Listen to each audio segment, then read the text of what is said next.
An Oklahoma community was thrust into chaos recently after an infant's corpse was found inside of a dumpster. Unfortunately, things would only get worse when an investigation was launched, and that's about the time the baby's mother was taken into custody after cops found what was inside the child's body. According to Mail Online, it all began on April 9 when neighbors noticed a rancid smell coming from the community dumpster in their Oklahoma City trailer park. Once called to investigate, police began to search for the source of the odor only to find an odd trunk under some fabric and trash bags.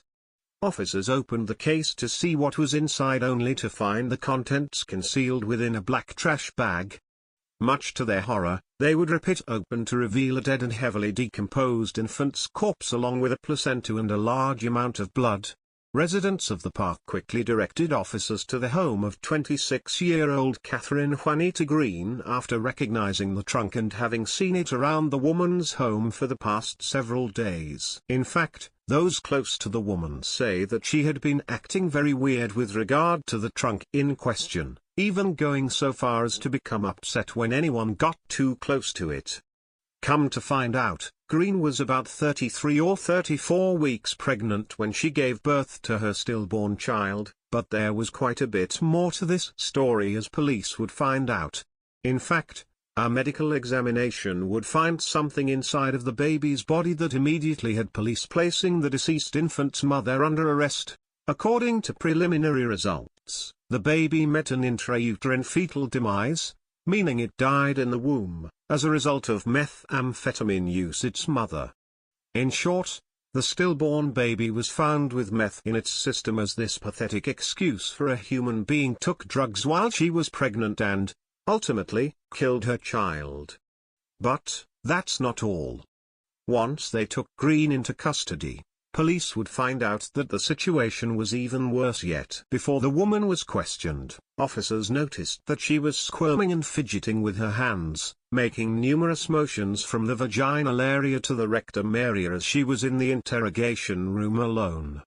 Of course, when they saw her remove something from her waistband and place it in her vaginal area, they went in to find out what it was.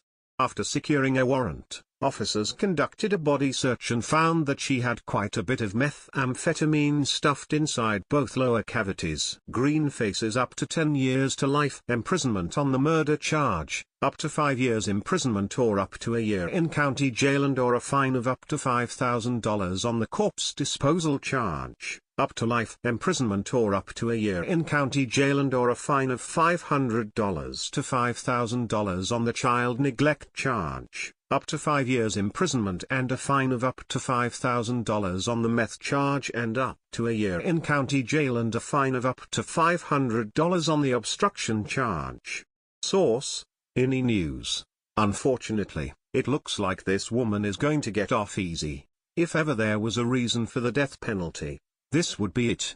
When you have so little regard for an innocent child's life that you end up killing it in order to serve your own selfish needs, you've effectively rendered your own life irrelevant. People need to start holding monsters like this responsible for what they did, and when it comes down to it, this kind of evil needs to be wiped off the face of the planet for good. Please share the story and tell us what you think by clicking one of the buttons below. We want to hear your voice.